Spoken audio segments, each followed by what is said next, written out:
Hello दोस्तों, स्वागत है आप सबका एक बार फिर से आपके अपने चैनल जिसका नाम है जेके स्टडी ऑनलाइन। तो दोस्तों आज जो है एक बार फिर से मैं आप सबके लिए ये करंट अफेयर्स के एमसीक्यूज़ लेकर आया हूँ कुछ। और तो इसमें हम एमसीक्यूज़ के साथ साथ बहुत सारी डिटेल्ड इन्फॉर्मेशन जो है वो डिस्कस करने वाले हैं।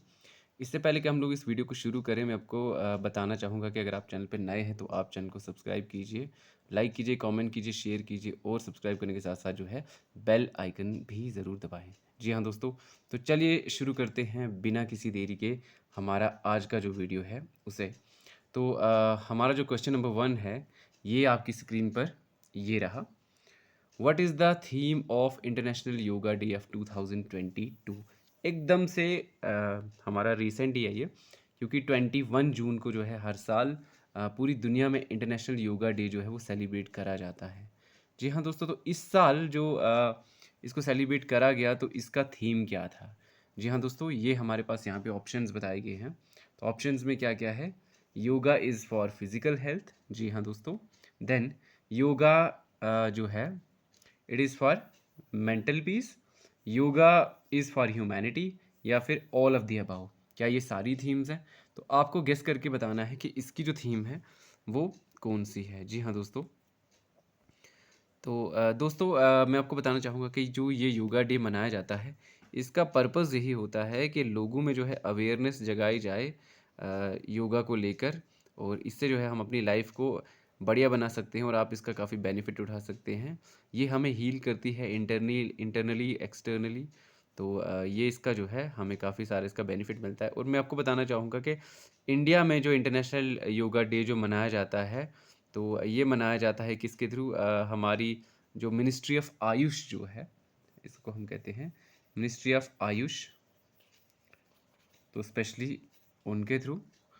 और योगा का जो सब कुछ जो है वो मिनिस्ट्री ऑफ आयुष के ही अंदर आता है। तो ये आपको पता होना चाहिए। इसके अलावा मैं आपको बताना चाहूँगा दोस्तों, ये जो हमारी जो गवर्नमेंट ऑफ इंडिया है, उन्होंने इंटरनेशनल योगा डे को कब से मनाना शुरू करा था? तो इसको स्टार्ट करा हुआ था इन्होंने, कब शुरू करा हुआ था? ये किया हुआ था 2015 से, ठीक है। 21 जून 2015 से जो इंडिया में yoga day, international yoga day जो है वो मनाना शुरू किया था।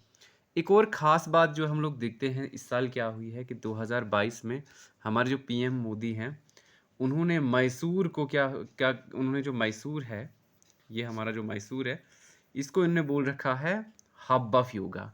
क्या बोल रखा है? Hub of yoga. जी हाँ दोस्तों, तो ये इसको बोल रखा है। ये तो थी इससे जुड़ी हुई कुछ एडिशनल इन्फॉर्मेशन, लेकिन अभी जो है आपको बताना है कि इस साल 2022 में इंटरनेशनल योगा डे की थीम क्या थी दोस्तों। तो चलिए अब मैं आपको इसका आंसर बता देता हूँ। इसका जो आंसर है वो है योगा इज़ फॉर ह्यूमैनिटी।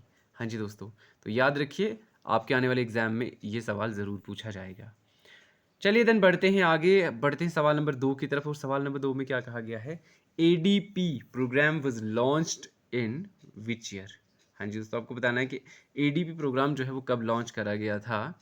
तो हमारे पास ऑप्शंस यहाँ पे दिए हुए हैं, 2018, 2019, 2021 या फिर 2022, ठीक है। तो सबसे पहले तो मैं आपको ये बताना चाहूँगा कि एडीपी का फुल फॉर्म क्या होता है दोस्तों। अगर आपको नहीं पता है तो बता दूँ, एडीपी का मतलब होता है एस्पिरेशनल डिस्ट्रिक्ट, ठीक है, प्रोग्राम।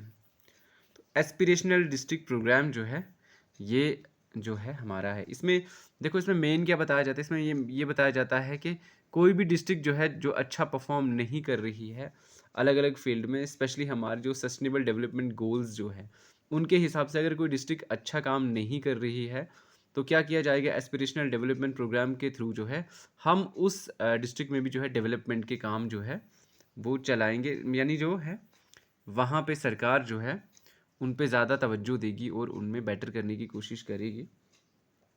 तो इसके अलावा अभी जो रिसेंटली जो है, हाँ, गवर्नमेंट ऑफ इंडिया ने ये डिसाइड करा हुआ है कि ये जो एस्पिरेशनल डिस्ट्रिक्ट प्रोग्राम है, अब इसको क्या करेंगे?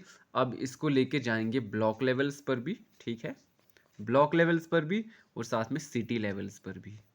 तो ये काफ़ी बढ़िया प्रोग्राम है। और जितना भी हमारा हेल्थ का इशू है, एजुकेशन का इशू है, पॉवर्टी का इशू है, लोगों को साफ़ पीने का पानी नहीं मिल रहा है, न्यूट्रिशन का इशू है, बहुत सारे ये जो जितने भी मुद्दे हैं इनको लेकर, क्योंकि सस्टेनेबल डेवलपमेंट गोल में लगभग ये सारी चीज़ें आ जाती हैं। तो दोस्तों उनकी दृष्टि से अगर देखा जाए तो इन सारी चीज़ों को बेटर बनाने के लिए ही ये एस्पिरेशनल डिस्ट्रिक्ट प्रोग्राम जो है गवर्नमेंट ऑफ इंडिया ने लॉन्च करा हुआ था। तो अब आपको बताना है कि कौन से साल में करा गया था। यहाँ पर हमने ऑप्शन आपको दे रखे हैं, चारों ऑप्शंस में से सही ऑप्शन कौन-सा है?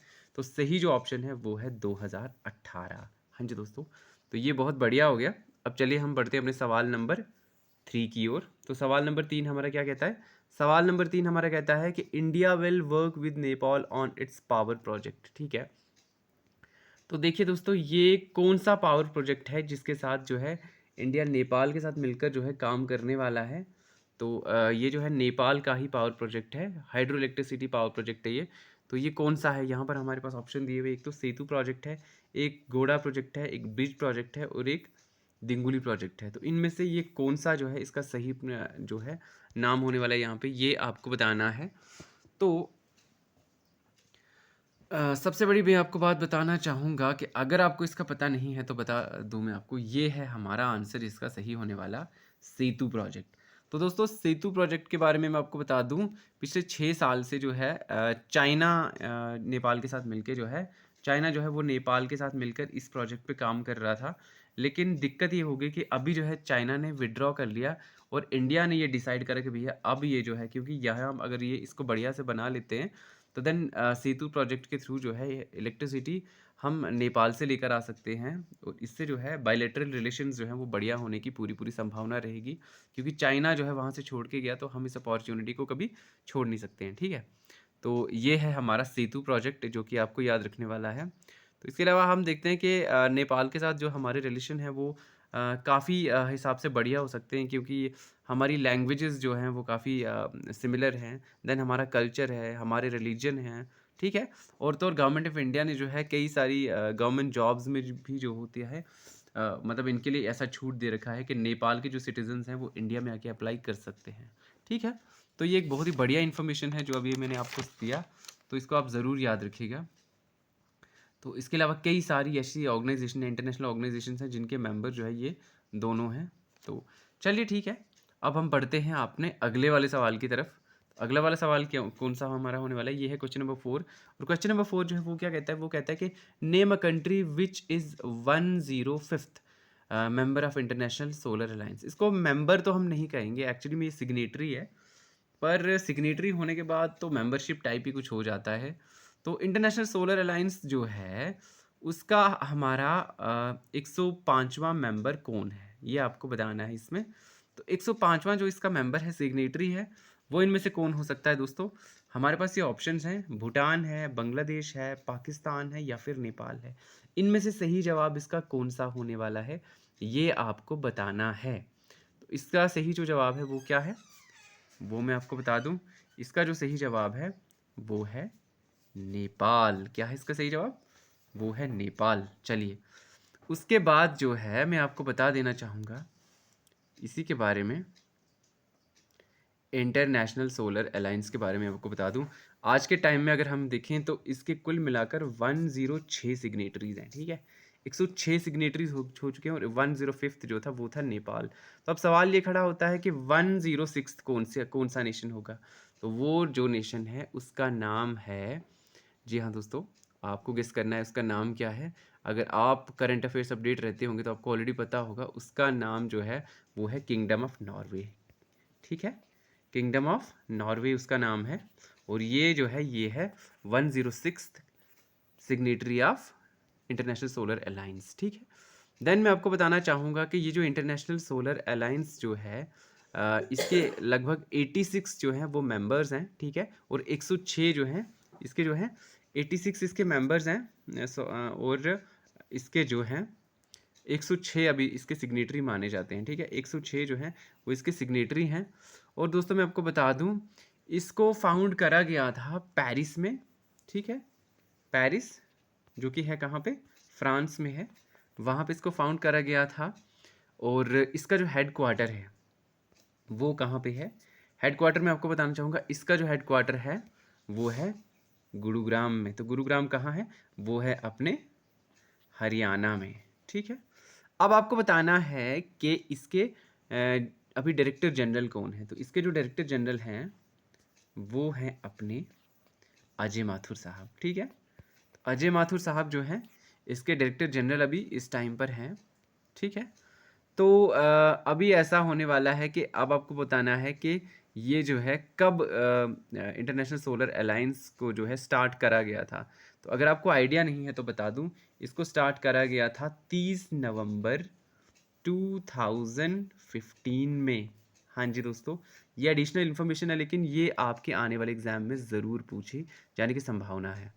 इसके अलावा आप ये जान लीजिए कि लगभग 81 मेंबर्स इसके ऐसे हैं इंटरनेशनल सोलर अलायंस के, जो कि यूनाइटेड नेशन की मेंबरशिप भी जिनके पास है। हाँ जी दोस्तों, तो ये हो गया हमारा लगभग, हमने इसमें इसका सारा सारा जो है वो अभी आपको बता दिया। तो इसका जो सही जवाब था कि 105वां जो मेंबर है वो था नेपाल, हमारा इंटरनेशनल सोलर अलायंस का। चलिए बढ़ते हम अपने सवाल नंबर 5 की ओर। तो सवाल नंबर 5 में क्या बताया गया? सवाल नंबर 5 जो है वो कहता है कि ये एक पॉलिसी है, गवर्नमेंट पॉलिसी, इसका नाम है जीवहला। तो जीवहला जो है ये है एक लोन पॉलिसी। तो ये प्रिजनर्स के लिए कौन सी स्टेट ने शुरू करी हुई है, ठीक है। ये लोन पॉलिसी है और प्रिजनर्स को लोन दिया जाएगा। तो ये इनिशिएटिव जो है ये कौन सी गवर्नमेंट ने, कौन सी स्टेट गवर्नमेंट ने जो है ये लिया हुआ है? तो ये लिया हुआ है अपने कौन सी स्टेट ने? हमारे पास ऑप्शंस है, पहले आप ये ऑप्शंस देख लीजिए।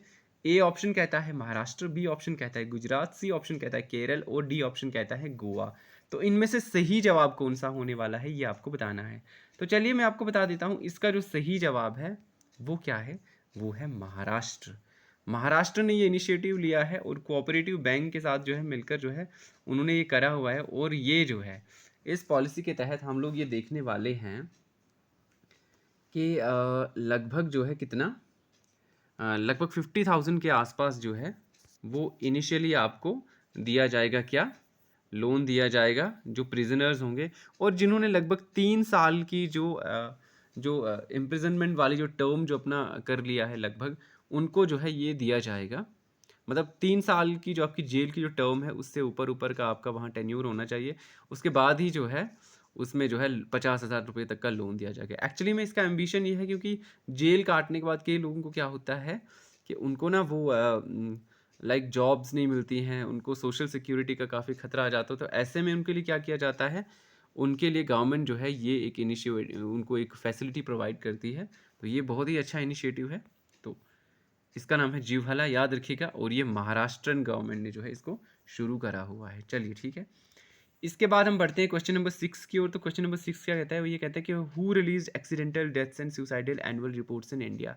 आपको बताना है कि कौन जो है इंडिया में एक्सीडेंटल डेथ्स और सुसाइडल रिपोर्ट्स की जो एनुअल रिपोर्ट है वो पेश करता है। जी हाँ, ये बहुत ही मज़ेदार क्वेश्चन है। तो आपको बताना है कि कौन करता है। ये कुछ ऑप्शन है हमारे पास। सबसे पहले तो इंटेलिजेंस ब्यूरो करता है क्या? बी ऑप्शन कहता है ministry of home affairs, C option कहता है नेशनल क्राइम रिकॉर्ड्स ब्यूरो यानी एनसीआरबी, या फिर none of the above, D में लिखा गया है नन ऑफ द अबाउट। तो इनमें से कौन सा जो है वो हमारा सही जवाब होने वाला है?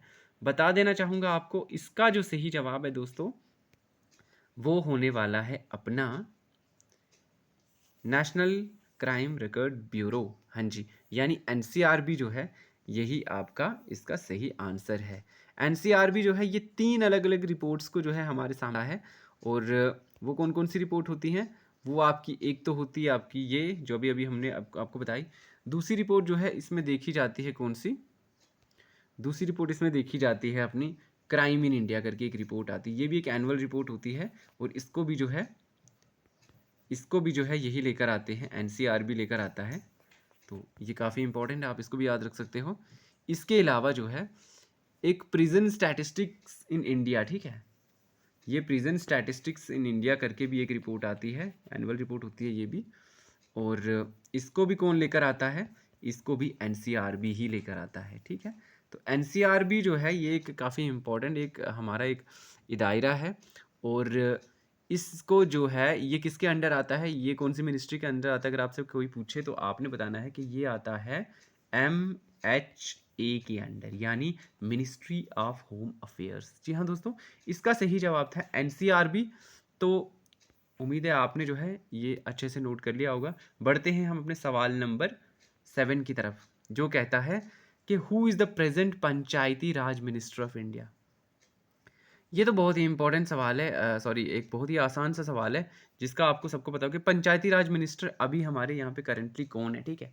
क्या ये अश्विनी वैष्णव हैं? अश्विनी वैष्णव को लेकर हमने कल ही बात की थी। गजेंद्र सिंह शेखावत हैं, गिरिराज सिंह हैं या फिर डॉक्टर ये जितेंद्र सिंह हैं। इनमें से कौन-सा जो है इसका सही जवाब होने वाला है? तो देखिए इसका जो सही जवाब है वो हम आपको जल्दी से बता दें, इसका जो सही जवाब है वो है अपने गिरिराज सिंह। बिहार से ये जो है पार्लियामेंट के लिए चुने गए हैं। तो ये था हमारे इसका आंसर क्वेश्चन नंबर 7 का। बढ़ते हैं हम अपने सवाल नंबर 8 की तरफ। तो सवाल नंबर 8 क्या कहता है? ये कहता है कि military exercise Surya Kiran held between India and which of the following country, ठीक है? तो सूर्य किरण जो एक मिलिट्री एक्सरसाइज है वो इंडिया और कौन सी कंट्री के साथ जो है वो दोनों के बीच में कौन सी कंट्रीज के साथ जो है ये सूर्य किरण एक्सरसाइज जो है ये करी जाती है, मिलिट्री एक्सरसाइज है ये। तो हमारे पास यहाँ पे कुछ ऑप्शंस हैं, देखिए ए है अफगानिस्तान, बी है श्रीलंका, सी है बांग्लादेश या फिर डी है नेपाल। तो बहुत सारे लोगों को इसका आंसर ऑलरेडी आता होगा। मैं आपको बता देना चाहूँगा कि इसका जो सही जवाब है वो है नेपाल। नेपाल एक ऐसा नेशन है जिसके साथ हम मिलिट्री एक्सरसाइज जो है वो एक करते हैं, जिसका नाम है सूर्य किरण। तो ये इसका आपका सही जवाब है। तो दोस्तों अब हम बढ़ते हैं अपने सवाल नंबर 9 की तरफ। ये बहुत ही मज़ेदार सवाल है। इसमें पूछा गया है कंसीडर द फॉलोइंग पेयर्स, है ना? फॉलोइंग पेयर्स को हमने कंसीडर करना है। Community sometimes in affairs mentioned in the news, ठीक है? ये आपको मैच करना है। ये कुछ कम्युनिटीज़ के नाम है और साथ में नेशंस के नाम पे हैं। तो आपने बताना है कि ये कौन से नेशंस की जो कम्युनिटीज़ हैं और ये अक्सर खबरों में रहती हैं, ठीक है? तो हमने आपको ऑप्शन सामने दे रखे हैं। इसमें से कौन सा करेक्टली मैच करा गया है? देखिए बांग्लादेश जो है, क्या वहाँ पर कुर्द लोग रहते हैं? नेपाल जो है, क्या वहाँ पे मधेसी लोग रहते हैं? रोहिंग्या जो है, क्या वो म्यांमार के रहने वाले हैं? तो इनमें से कौन कौन से ऐसे पेयर्स हैं जो करेक्टली मैच करे गए हैं, वो आपको बताना है। तो देखिए यहाँ पे ए में बोला गया है 1 एंड 2, बी में बोला गया है 2 एंड 3, सी में बोला गया है ओनली 3 और डी में बोला गया है 1 एंड 3, ठीक है? तो इसका सही जवाब कौन सा होने वाला है ये आपको बताना है। इसका जो सही जवाब है दोस्तों वो है हमारे कौन सा? ऑप्शन नंबर बी, ठीक है? तो बांग्लादेश जो है वहाँ पर कुर्द लोग नहीं रहते हैं, ठीक है? ये तो हो गया गलत। नेपाल जो है मधेसी वहाँ पे रहते हैं और म्यांमार में जो है वो अपने रोहिंग्या आ जाते हैं। तो दोस्तों रोहिंग्या तो इंडिया में आपको पता है इनका कितना वो हो गया है। तो सबसे ज़्यादा हालांकि ये लोग बांग्लादेश में जाके बसे हुए रोहिंग्याज, बट इंडिया में भी जो है इनकी काफ़ी ज़्यादा इंटरवेंशन है। तो ये इसकी वजह से काफ़ी ज़्यादा न्यूज़ में भी रहते हैं, ठीक है? तो चलिए इसके बाद हम लोग बढ़ते हैं अपने सवाल नंबर 10 की तरफ, जो कि आज की वीडियो का हमारा लास्ट सवाल है। तो ये भी काफ़ी मज़ेदार सवाल है। तो आपको इसमें बताना है कि in which of the following countries RuPay card is launched by India. जो ये फॉलोइंग नेशंस के हमने यहाँ पे नाम दे रखे हैं, आपको बताना है कि इनमें से रुपे कार्ड, ठीक है, जो कि मेड इन इंडिया है पूरी तरह से, इसको इंडिया ने कौन कौन सी कंट्री में लॉन्च करा हुआ है। नाम है आपके पास भूटान है, बांग्लादेश है, सिंगापुर है या फिर यूएई है। तो इनमें से जो है सही जवाब इसका क्या होने वाला है आपको ये बताना है। तो सही जवाब क्या है इसका? सही जवाब देखो यहाँ पर दिया गया है आपका। क्या 1 2 और 3 जो है, क्या 1 2 3 इसका आंसर है? क्या ओनली बी है? क्या 2 और 3 या फिर 1 3 और 4? तो आपको बताना है कि इसका सही जवाब कौन सा है। कौन से नेशन में जो है इंडिया ने रुपे कार्ड जो है वो लॉन्च करा हुआ है? भूटान में, बांग्लादेश में, सिंगापुर में या फिर यूएई में? तो या फिर इनमें से ये देखिए ऑप्शंस हैं 1 2 3, 2 2 3 या 1 3 4, कौन कौन से में जो है ये लॉन्च करा गया है। तो चलिए मैं आपको बता देना चाहूँगा इसका सही जवाब क्या है। इसका जो सही जवाब है वो है आपका 1 3 और 4। हाँ जी, 1 3 और 4। तो 1 3 और 4 का मतलब है कि ये भूटान में भी करा गया है, सिंगापुर में भी करा गया है, बांग्लादेश में भी, सॉरी यूएई में भी करा गया है, लेकिन बांग्लादेश में इसको नहीं करा गया है। तो इस तरह से हमें पता चलता है कि इन कंट्रीज़ में रुपे कार्ड को लॉन्च करा गया है। तो चलिए और भी कई सारे नेशंस हैं, हालांकि उसके बारे में हम फिर किसी वीडियो में डिस्कस करने वाले हैं। तो इसी के साथ जो है हमारा जो है आज का वीडियो यहीं पे ख़त्म होता है। तो दोस्तों उम्मीद है आज का वीडियो भी जो है आपके लिए काफ़ी हेल्पफुल साबित हुआ होगा। तो उम्मीद है कि अगर आपको ये वीडियो अच्छा लगता है तो आप जो है अपना फीडबैक भी कमेंट सेक्शन में ज़रूर देने वाले हैं। तो दोस्तों मिलते हैं आपके साथ अब अगले वीडियो में, जो कि आएगा आपके लिए थोड़ी देर बाद शायद। तो ठीक है, तब तक के लिए बहुत सारा थैंक यू। Bye bye.